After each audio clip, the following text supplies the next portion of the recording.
नमस्कार और स्वागत है। आज हमारे पास एक बहुत ही अजीब और सच कहूं तो चौंकाने वाला दस्तावेज है। हाँ, नमस्कार। जरा सोचिए, एक दवा जो एक पागल कुत्ते की लार यानी saliva of a rabbit dog से बनी हो। जब मैंने ये पहली बार पढ़ा तो मेरे तो रोंगटे खड़े हो गए। बिल्कुल। मतलब कोई ऐसा करने के बारे में सोच भी कैसे सकता है। और यही बात इस दस्तावेज जिसका नाम लाइसिन है को इतना दिलचस्प बनाती है। ये हमें सीधे कह सकते हैं 19वीं सदी की चिकित्सा की दुनिया में ले जाता है, जहां तर्क और सोच आज से बहुत अलग थी। हाँ, एक तरह का टाइम कैप्सूल है ये। बिल्कुल। तो आज का हमारा मिशन एक जासूस की तरह है।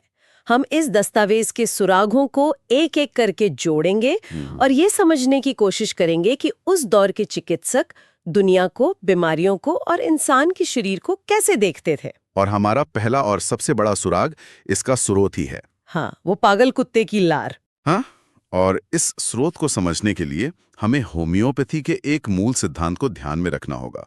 समः समम शमायति, या लाइक योर्स लाइक। अच्छा। मतलब जो चीज एक स्वस्थ इंसान में कुछ लक्षण पैदा कर सकती है, वही चीज कम मात्रा में उन्हीं लक्षणों का इलाज भी कर सकती है। तो रेबीज के लक्षणों का इलाज रेबीज के ही स्रोत से करना उस दर्शन के हिसाब से एकदम फिट बैठता था। बिल्कुल। अच्छा, तो ये पूरी तरह से अटपटा नहीं था, बल्कि एक खास मेडिकल लॉजिक पर आधारित था। चलिए, तो फिर इस लॉजिक को और गहराई से खंगालते हैं। जरूर। इस दस्तावेज में जो बात सबसे पहले किसी का भी ध्यान खींचेगी, वो है पानी का जिक्र। हाँ। इसमें साफ साफ लिखा है, बहते पानी को देखने या उसकी आवाज सुनने से सभी शिकायतें बढ़ जाती हैं। ये तो बहुत नाटकीय है। ये नाटकीय है और यही इसका केंद्रीय बिंदु है। ये लक्षण सीधे तौर पर हाइड्रोफोबिया यानी रेबीज की क्लासिक छवि से जुड़ा है। जिसका मतलब ही पानी का डर है। हाँ, लेकिन ये दस्तावेज सिर्फ डर की बात नहीं कर रहा। ये एक शारीरिक प्रतिक्रिया की बात कर रहा है। जरा कल्पना कीजिए कि आपके शरीर का जो वॉल्यूम कंट्रोल नॉब है वो खराब हो गया है। अच्छा। और सब कुछ, हर आवाज, हर रोशनी अपने सबसे ऊंचे लेवल पर बज रहा है। हल्की सी रोशनी भी चुभने लगती है और पानी की एक बूंद की आवाज भी तूफान जैसी लगती है। वाह, ये बहुत अच्छी उपमा है। Sensory overload. बिल्कुल। तो ये सिर्फ एक मनोवैज्ञानिक डर नहीं, बल्कि एक शारीरिक, मतलब एक न्यूरोलॉजिकल समस्या है, जहां इंद्रियां बौखला जाती हैं।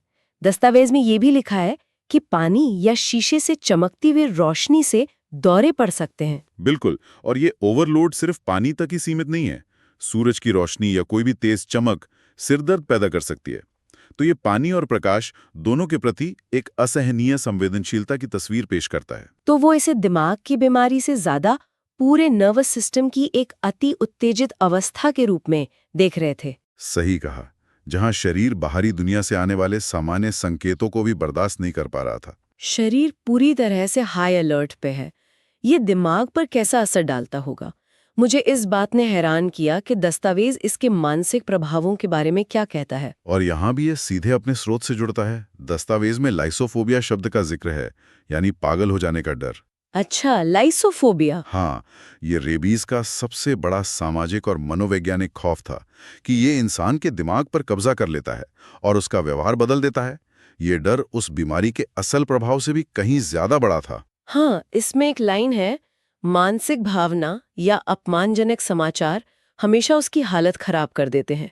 इसका मतलब है कि इंसान भावनात्मक रूप से इतना नाजुक हो जाता है कि कोई भी बुरी खबर या भावनात्मक चोट सीधे उसकी शारीरिक हालत बिगाड़ सकती है। ये मन और शरीर के गहरे कलेक्शन को दिखाता है, जो उस दौर के चिकित्सा ग्रंथों में एक आम विषय था। बिल्कुल।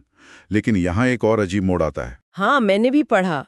इसमें असामान्य यौन इच्छा या यौन संयम से पैदा होने वाली शिकायतों का भी उल्लेख है। ये थोड़ा अप्रत्याशित है ना? हाँ, ये थोड़ा हटके लगा। मतलब पानी के डर और नर्वस सिस्टम की समस्याओं से सीधे यौन इच्छा पर पहुंचना, ये कनेक्शन थोड़ा अजीब है। ये हमें दिखाता है कि वो इस पदार्थ को कितने व्यापक प्रभाव वाला मान रहे थे।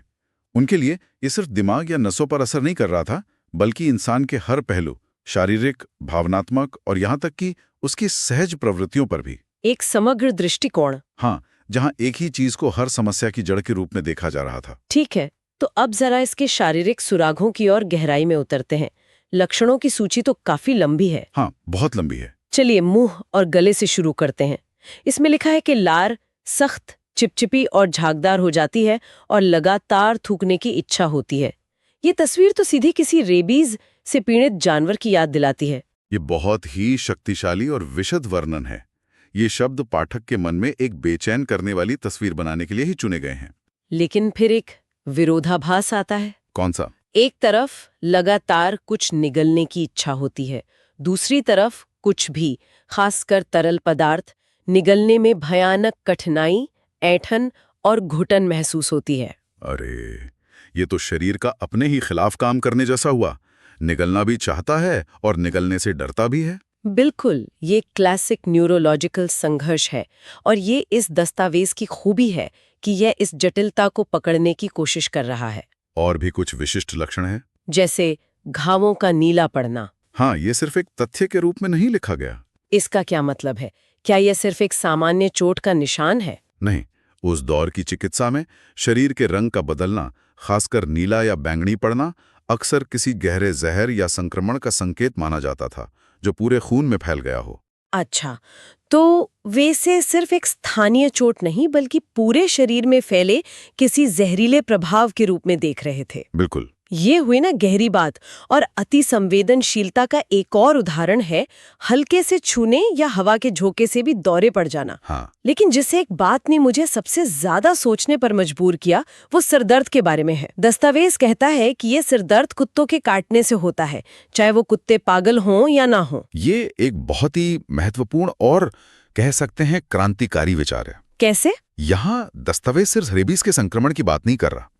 ये कह रहा है कि किसी भी कुत्ते के काटने का आघात, उसका ट्रॉमा, भले ही इसमें संक्रमण ना हो, एक लंबे समय तक चलने वाला पुराना सिरदर्द पैदा कर सकता है। मतलब ये उस घटना के मनोवैज्ञानिक और शारीरिक निशान की बात कर रहा है। बिल्कुल, जो निशान चोट के भरने का बहुत बाद तक बना रहता है। एक मिनट रुकिए, यहाँ से कहानी एक बिल्कुल अलग दिशा में मुड़ जाती है। हाँ। दस्तावेज में कुछ स्त्री रोग संबंधी समस्याओं का भी जिक्र है। ये दावा करता है कि ये पदार्थ प्रोलैप्सिस यूटेरी यानी गर्भाशय के अपनी जगह से खिसक जाने के कई साल पुराने मामलों को ठीक कर सकता है। तंत्रिका तंत्र से सीधे गर्भाशय पर ये कनेक्शन कैसे बना? ये एक बहुत अच्छा सवाल है। ये हमें उस समय की एक और चिकित्सा अवधारणा की ओर ले जाता है, जिसे पॉलीक्रेस्ट कहते थे। पॉलीक्रेस्ट? हाँ, यानी एक ऐसी दवा जो कई तरह की बीमारियों पर काम करती हो। कुछ शक्तिशाली पदार्थों जैसे लाइसिन को एक ऐसे ही जादुई एजेंट के रूप में देखा जाता था, जिसका प्रभाव सिर से लेकर पांव तक, मतलब नर्वस सिस्टम से लेकर प्रजनन प्रणाली तक हर जगह होता। तो उनके लिए ये छलांग उतनी बड़ी नहीं थी जितनी आज हमें लगती है। तो ये एक तरह की मास्टर की जैसी दवा थी। अच्छा, तो इन सभी लक्षणों और दावों को देखकर एक सवाल उठता है, क्या वे बस हवा में तीर चला रहे थे या वे लाइसिन को उस समय की ज्ञात दवाओं के साथ किसी तरह से जोड़ने की कोशिश कर रहे थे? वे निश्चित रूप से इसे जोड़ने की कोशिश कर रहे थे। दस्तावेज के अंत में संबंध शीर्षक के तहत कुछ अन्य पदार्थों का जिक्र है, जैसे बेलाडोना, स्ट्रामोनियम वगैरह। अच्छा। इन सब की तुलना हाइड्रोफोबिया के लक्षणों के संदर्भ में की गई है। बेलाडोना, स्ट्रामोनियम, ये नाम सुने हुए लगते हैं, लेकिन ये हैं क्या? बेलाडोना को घातक नाइट शेड भी कहते हैं और स्ट्रामोनियम धतूरे की एक प्रजाति है। ये दोनों ही पौधे तंत्रिका तंत्र पर अपने शक्तिशाली प्रभावों, जैसे मतिभ्रम या ऐंठन पैदा करने के लिए? हाँ, उसके लिए जाने जाते हैं। तो लाइसिन को इनके साथ रखकर लेखक ये कह रहा था, देखिए, लाइसिन कोई अनोखी चीज नहीं है, ये उसी परिवार का हिस्सा है जो नर्वस सिस्टम पर असर डालता है। मतलब उसे एक तरह की वैज्ञानिक वैधता देने की कोशिश थी। बिल्कुल सही। ये तो बहुत दिलचस्प है। और अंत में लक्षणों को बढ़ाने वाली चीजों की एक सूची है जो एक तरह से पूरी चर्चा का सार है। हाँ। बहते पानी का दिखना या उसकी आवाज, चमकदार रोशनी और गाड़ी में सफर करना। पानी और रोशनी की तो हमने बात कर ली, लेकिन गाड़ी में सफर करना। गाड़ी में सफर करने से लक्षणों का बढ़ना वो गति या कंपन के प्रति संवेदनशीलता को दिखाता है। अच्छा। या फिर से उसी सेंसरी ओवरलोड या नर्वस सिस्टम की अति उत्तेजना की ओर इशारा करता है। ये सब मिलकर एक बहुत ही सुसंगत, भले ही अजीब तस्वीर बनाते हैं। तो आज की इस पूरी पड़ताल से हमने इस रहस्यमयी दस्तावेज के बारे में कुछ अहम बातें समझी। इसका स्रोत यानी एक पागल कुत्ते की लार होम्योपैथी के लाइक क्योर्स लाइक सिद्धांत पर आधारित है। हाँ।